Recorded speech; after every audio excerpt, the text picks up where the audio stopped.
Hello, can you hear me okay? I'd like to introduce Joanna and Harald to come to the stage. We've been talking for about an hour backstage about the refugee crisis and the very many different ways that it's going. So basically, let's update people. Who are you? What do you do? How's it going? Okay, so I am based in Paris, and when Mike Butcher called in October 2015 the tech industry to react and act and try and find solutions to help refugees, I was one of many people who responded, and today head up the Tech Refugees France chapter. So since 2015, 2016, we organised the first hackathon in Paris. When was that? That was in March 2016. And for us, it was the first time that such a meeting, such an event was organised in France around the topic of refugees. So it was something very new. And it was an event that triggered a lot of things after, because it was the first time that different communities that didn't usually speak to each other, meaning the tech ecosystem, NGOs, enthusiasts, people sensitive to the subject, got together and discussed for the first time. And we put forward 11 projects, challenges at the time, and realized that there was a lot to do, and that we needed to implicate refugees at the heart of what we're doing. And this is what we're doing today. We organized different events, organized another hackathon after that one, and to the last one that we did organize, 50% of the people that attended are actually refugees. Wow, okay. They weren't at first, they probably weren't any, were they? They were like about maybe 15%, because we didn't know them at first. We just started off as we could, and we're learning still as we go. But what would you describe as a refugee? I mean, we have the impression of people coming from Syria. Is this refugees from Africa, refugees from the UK, bearing in mind today's news? In the case of France, there are refugees that are coming from Syria, but they often are people who are trying to get to Germany, Sweden, or Britain. Right, okay. Because they have family, because often they speak English, so coming to a country where you don't speak the language is a massive problem. This is one of the problems we're actually trying to tackle. Right. That comes up every time at every event, every hackathon that we organize, is the language issue. So lots of solutions are trying to be built and are being built in that direction. Thank you. Harald, what a lovely friend. Monty. I went to one of Harald's events once in Germany. It's the only event I've ever gone to where I've jumped into a well after my presentation. Awesome events. How are you? Awesome, awesome. Next event, you jump into the Baltic Sea. All day long. All day. With sailboats. So, how are you involved in this? You're coming from the German side, not the French side, which I would imagine is slightly different, right? You've had an influx of Merkel. Well, obviously German has been pretty popular the last couple of years. Well, just about 2 years ago. Now it's June, August, September it started. And I'm coming from an event space here like Stefan and from the startup world. And I think if you hear what Joanna's saying, is you can be very overwhelmed and say, oh yeah, there's some people doing events and there's this and this and this, but what can I do? Or is this my thing? Or you trust there's government, UN, all these big organizations since years covering this topic. So, let me donate $50 here and then I'm good for this Christmas or so. And we as entrepreneurs, we thought there can be something different, and that's sort of, I think, what I can maybe relate to everybody here. You can do something. And so a friend of mine called me, Mirko, from Cisco, and said, refugee crisis is happening, August 2015. And they're all coming, and what can we do? I think I can get a couple of Wi-Fi routers. Do you have an idea? We can put them in some of the do-it-yourself Home Depots where people have been sleeping. But we have to do a big idea. Let's do something. And I don't know about, first of all, I have nothing to do with refugees. I'm like doing events, I'm working on deadlines, and I said, yeah, I get back to you, but I really had no idea. And but then once you hear this, your lens change, and you look at TV, you look at, people, kids on the beach, you know, and all these people coming, and the train station's full. So I actually was at the train station in Hamburg, and I saw a makeshift tent, no floor, just a little triage bed with some blue gloves on the right, some orange defibrillator on the left, and it's like, here, welcome to Germany. It was raining and drizzling, and there was a doctor coming between 12 and 1. It's like, okay, I have 1 hour, it's my lunch break, who's next? And there were like 20 people waiting. So I called Mirko and said, hey, Mirko, you know, this is not cool. Yes, we can do Wi-Fi something, but let's build a refugee clinic. You know, I'm hacking containers. We have a co-working space with 35 containers. And I love the design and, you know, micro-living, you know, like container, normal. Shipping container. And so we said, let's hack a container. Let's put, you know, windows in there, floor, furniture for storage. But so to make it hygienic, to make it lockable, to make it so that you have heat or air conditioning or so. So it's not only a much better condition for refugees to arrive, but also for doctors.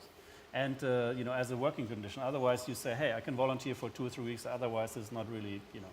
And so he loved the idea. And did Cisco put any money in? And Cisco then put money in. But was also interesting, meaning of how do you attach to something. So he talked to his boss in the UK. Said, hey, boss, I have an idea here. Here's a sketch. We should donate something. And then the boss said, what do you mean? First of all, in the UK, we don't have refugees. He didn't really get the situation. And also he said, is this like a go-to-market product? Are we selling something? He said, no, we're going to donate. Basically, it didn't really happen, blah, blah, blah, first. But then he put it in an internal WhatsApp group. And the head of Europe basically said, hey, see the sketch. I love the idea. Let's do it. So he put in first 2 containers. Then we had a wealthy couple donating another 10. And so they're now installed in Hamburg, the first 10. And we did more than 25,000 exams because so the clue is 10 container that have clinics become 10 clinics. In Hamburg, yes. And what you said was translation. So one of the kickers is that we have a video translating service from an Austrian company partnering with us, who can do 50 languages, Tigrinya, you know, Farsi, Arabic, and so on. Within 1 or 2 minutes, you have a live interpreter. Right. And but now, you know, in growing this, we are now having 1 container in Samos, Greece, and 1 in Lebanon. And I want to expand more in that region. So you have a container in Lebanon? Yes. And has that been difficult? Have people tried to stop you doing that? Not stopping, it's not encouraging. So first of all, this thing is like 2 weeks in customs and nobody knows. You know, somebody probably has to get $50, $500. You don't know who to pay because so it's a little bit awkward, more awkward situation, not so you know. In Hamburg, at least somebody says, well, this is what I get. This is a customs or something. It's a little bit more getting used to than for a German person probably. So it takes more time. And now we're figuring out locally with Cisco, it's like, okay, what are the right use cases? Because, for example, we're looking more into, you know, language is not such a big problem between Syria and Lebanon. In Greece it is, but and there we will have a similar translation service. But in Lebanon we think, okay, can we also bring, for example, X-ray, a new model, where we can do X-ray remote, have somebody in Bika Valley taking the picture, but we have Finnish doctors, a collaboration with a company called MediConnection in Finland, and say, okay, have a Finnish doctor look at it, write up a report within 2 hours or 2 days, depending on the urgency. When you say we, how many people are involved? Well, let's say the MLOVE team is very small. We're like 5+ something people. But obviously, we try to run it as a collaborative. So we partnered locally for the first one with Cisco, with a local Cisco partner, with this SIVD company, and now going forward, we look at, okay, who could be interested in this solution, other startups, or maybe bigger combination like IBM or, you know, producer of X-ray companies. So there are two ways of doing it, right? So you're doing it almost from a coding perspective. Yeah, well, the hackathons that we organise, we aim at the end of each hackathon to have a prototype for a certain number of challenges. The challenges we focused on beforehand, and what is really useful and good and important for us is to decide these challenges with refugees. So we're directly answering to their needs. Right. The previous hackathon that we organised saw a project winning called RefuHelp. Is that the winner? That was the winner. Right. And the team actually met during the hackathon, went through a coding school in Paris, all entirely 100% refugees, so built for refugees by refugees. And RefuHelp is an interactive platform that aims at helping you if you get to Paris and just don't know where to get food, where to get clothes, where to get health. So it's a platform? It's an interactive platform, right, okay. and they're building it now. And what's going to be on the platform? Language? Harald Yeah, said. language, health, food, Jobs. leisure, meeting your own communities, because that's something that comes up also very often. It's being isolated, and it's also a platform that's going to partner with official organizations because Organisms, interesting. yeah, I know because that's from the French. Just from the last show. Yeah. E. coli. Yeah, because lots of refugees have lost trust in the information that they get. So this is being built at the moment and being followed by PayPal. So it's organizing events, but then we know that it's very important to follow all this up. And about 70% of the projects that were launched at Tech Refugees hackathons are still running, and we are following. So You're in it for the long haul. It's not just a... Yeah, this is what we're realizing is it's a real important point. And the channel, there is a path, you think, for someone that's won the prize and they've coded and they're into it and they're doing that. Where do they go? I think so, and I hope so. It's maybe too early to say, but they are projects that are going to launch very soon. Actually, one of them is called Text Refugees. Yeah. This is one that was worked on in 2016, and they are a solution, a text message solution that translates instantaneously into about 40 languages, communications between NGOs and refugees. And so this is going to launch soon and partner with the main mobile How did you work industry. with the rest of the Tech Refugee chapters? I mean, So was France late to the game when it came to this? Because the Germans had to react very quickly. Well, I think that, you guys have been well before, not speaking of Tech Refugees as such, but in France, we were late in the game. Right, okay. Why do you think that was?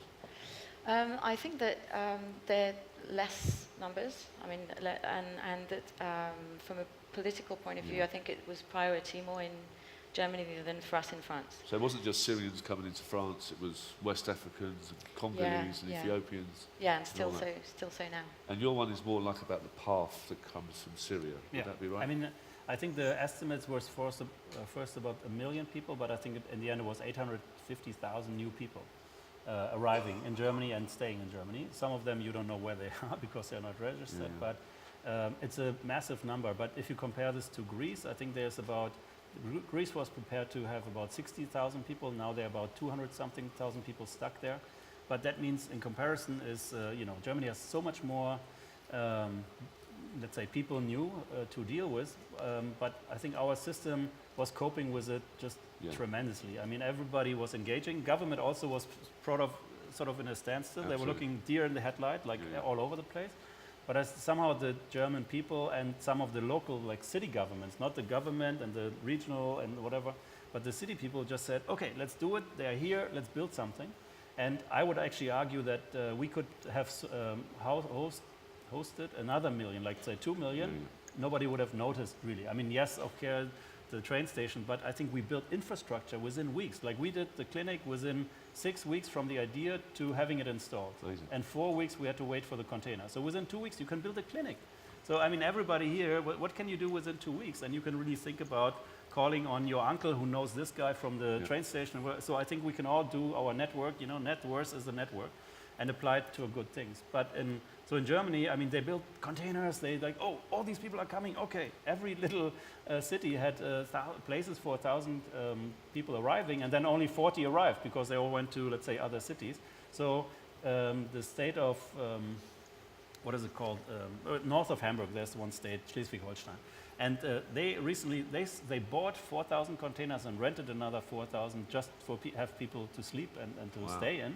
And recently they kind of got rid of all the 4,000 they rented, and they gave away 800 for communal work for schools or something like that. So I think infrastructure-wise, the people really came together and really said, okay, let's help. This is our duty. Our call is now to help these people. And I think let's take it to another level. I think what we can do, what Mike and you are doing locally and everybody around is amazing, trying to connect people. But it seems that obviously it's fading out of the daily news. You know, Yeah, now absolutely. it's May, and there's other people and crazy people around the world which capture the headlines. Yeah. And I think conflict, as we see, so I mean, you saw all this talk. So I mean, in AI, robotic, all the technology stuff is happening, is disrupting everything in the next 5 or 10 years. That's a given. Yeah. Now we have also this, let's say, noble cause to bring in the rising billions. So the rising billions is basically a term from Peter Diamandis. We have maybe between 1 and 4 billion new people coming online who are not on the internet, who not have a smartphone yet. And they're in Africa, predominantly India, China, but in every city, and even 50 million in the US who are not connected. So they're coming all online, and Cisco and with Virgin and Google and Facebook say, we're helping the world, we bring them all online. That means, for me... Well, it means for them that they get their advertising dollars, right? Yeah, They're they not get doing it for love. advertising, new people, and so on and so forth. It will raise all their public profile and stock markets. But that also means we have 1 or 2 billion more informed people who say, oh, wow, look at London, nice city. Look at Munich, everybody drives a BMW. Let's go. So I think, that's like history repeating itself, right? If you think about when Germany was unified, unless I'm wrong here, a lot of East Germans were suddenly watching satellite TV and thinking, fuck, it looks pretty good over the wall, you know, and that resulted in this. Right. Yeah. Do you think that the work you're doing now, or that billion coming online, how's that going to pan out? Is there just going to be a surge of people saying, right, I'm leaving this dump? Well, I think we're working now on an initiative, let's say, one is health. You know the 15 or 17 sustainability goals from the UN. And I think that is also a big challenge or opportunity for startups. Say, hey, these are identified problems of mankind. This is $1 billion, $1 trillion markets. And it's not maybe easy to navigate because some of that is public money and so on. But if I would, start something new, I would attack this. So one of our initiatives is, besides health, is education. So I think if we can help educate and make more entrepreneurs and help people earn an extra $1 a day or extra $10 a month in these areas, then they would most likely maybe stay there and make a living. So we have to help all mankind to raise a little bit. And if you look at the number, I mean, we have now 60, let's say, call it 70 million displaced people, refugees, migrants. Of 50% of which children, right? Yes. So 30 million kids. And then it means, for example, in Lebanon, all the young people have new kids. So Lebanese refugees had 250,000 new kids. Well, there's nothing else to do, right? Yeah, exactly. And Lebanon only had 25,000.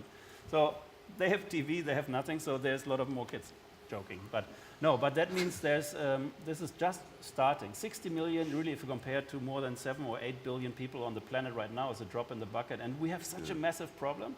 I think in, let's say, 5, 10 years, we might have 10 times of that people on the rise for different reasons. So I fear this is not a little tangible problem. We have to use it as an opportunity to say, well, much worse can come, and will drag our Joanna, what were you going to say? I was going to say there's a real shift. We can feel a shift between short-term solutions that we were trying to put into place when we reacted in a kind of emergency, and there's a shift into long-term solutions with education, with people that are going to have to stay for years probably in some of the camps. And But the whole thing about bureaucracy or corruption or pain, so it sounds to me like you or Germany responded because of what happened, and now instead of having the containers in Germany, you now have to take the containers to the trail. Yeah. Would that be right? Exactly. Okay. I think in Germany and all the educated and developed countries, if something really bad happens, you will have that 911 or 110 number and you will be taken care of. But now let's look at Lebanon, Turkey, Syria, all around there. You might not have that choice. And I think this is conflict zone, so that's why it's dangerous. And I think remote services can help because you don't want to put cardio specialists in dangers. Grateful if there are NGOs with volunteers on the ground, help them accelerate their work locally, and then so that they can. And that's what you agree with, Joanna? You think that's the way? Yeah, I think it's a very I think it's the way it should go. Yeah, but I think that there are also things that we, in France at any rate, need to continue working on because. But then again, we're maybe less developed, and in France, we are going to partner now, and it's quite new with the mayor of Paris for the Olympic Games, and they're getting very involved, and they've understood the impact of actions. That's Paris winning the Olympic Games 2024. Yeah, exactly. Right? Yeah, so it's like integration by sports, and so we're going to develop a whole program with them. And this is kind of a first for France. It's going to be. I mean, people are reacting in a very strong way. What do you think will happen to tech refugees? How will that pan out? With all these great ideas, Mike's excellent idea in the first place. Boom, boom, boom. There's one in Melbourne, there's one in Adelaide, there's one in this and all that. There's one finally in Paris, no disrespect. How does that all, what's going to happen to that kind of almost a mess in a There way? are 25 chapters, to 25. my knowledge, today. And Josephine Goob is running the tech refugees globally. There's a team in the UK that centralizes all that is going on in the different countries. And what I think we realize is that it's very different from one country to the other, according to different situations, different needs. And I think that tech refugees is kind of going to support all this diversity. Right, okay. I think that's the objective. Okay. Yeah. All right. And what other kind of organisations are supporting you? So Cisco came in with some money, right? Yep. But I would have thought that the likes of IBM should be knocking on your door and... I think, yes. So there's different sources. So Cisco was great and generous in the beginning. Then we also tapped into the Otto Foundation. So they have money for health and wealth and health decisions they do and locally. And I think now we are trying to approach more foundations. We have worked very great with the Bayer Foundation. They're very supportive. So I think there's different route until finally at one point, hopefully, the UN or these organizations see that there's actually potential in saving time, saving money in technology, because as you know, there's this big organizations which take, we saw all these numbers from big organizations, and you can see all these government huge organizations which take a lot of time and money and to get the aid really to the ground. So I think they're ripe for disruption, or let's say innovation. So you've almost disrupted it anyway, right? Well, I think we did it on a very small scale now, but we showed that it works for you. And we really, so let's say and you have to look at the watch, but so we actually saved the city of Hamburg money. So Right. one container, you know, normally it's so like you have 4 people sitting there, they speak the 4 main language, Arabic, Urdu, Farsi, and so on. And that costs about $200,000. That's 4 times, let's say, 50K per year. Our solution costs about 50K for all the different languages. So per container per year, we saved 170,000 times 10, 1.7 million a year in savings in a better quality. So now if you do, scale this to 1,000 containers or 10,000, we can have better service for the people where they are, as well as save the big organizations money. So something like United Nations, and they're just, what are they doing? I mean, well, obviously, to give them credit, they're obviously on the ground. They know probably much better than we what is working, what is not. They're starting let's say innovation labs, UNHCR innovation. They have World Food Program Accelerator, and they're opening up to work with startups and to look at ideas. For example, World Food Program Accelerator even works with Singularity University. Say, okay, what is the crazy hottest shit you can bring, and let's apply it to zero hunger and the sustainability goals. But I think as an organization, so they're starting. I think there's much more we can improve if we work together. Yeah. All this, the relationships between entrepreneurship or tech refugees or with the UNHCR is quite new. So I mean, But if you're a startup, in some respects, why would you do it? There's no exit, right? No. It seems. I don't know. If you reckon there's going to be 600 million, maybe there will be. Yeah. Refugees, and who knows what will happen, right? Anything can happen. Everyone's moving. More people will be connected. I think 2 things. So I mean, for me, I have a passion for meaning in technology, right? We have all this crazy stuff, new great things, but if we apply just a part of this to more meaningful, reasonable things, which you can help, and first of all, that helps other people. It has a good feeling, Absolutely. but I think it's in our general interest. If you can, why don't you help just a little bit? Whether it's 2 hours of your time a month, or whether it's donating some money. But we are all smart people, and our ideas, or let's say our calling, is much more to use our brains to help other people to engage. Well, maybe we should, I went to the beer fest in Munich a couple of years ago. I think, nearly 2 years ago. And there's all of these big, fat German English guys drinking beer and sausage, like You want to take away the beer. No, well, no, but as I came through the station, I saw the other side of humanity Yeah. just behind that barrier, you know, and I felt like a wanker. No. You know what I mean? Like, what am I doing? You know. Right. So, kind of finishing off, like, I think it's amazing work that you're doing, and like, really, a round of applause for what they're doing. Please. Thank you. Thank you. So, I think that's it. Thank you very much. I hope. What's the websites names of Refugee First Response Centre? Exactly. Refugee First Response Centre or rfrc.eu. Okay, and it's TechRefugees. TechRefugees.com. And the winner of the startup It's competition? called RefuHelp, and Right. if you want to talk to me after, I'm around. Absolutely. All right. Well, thank you very much. Thanks, Monty. Thank you very much.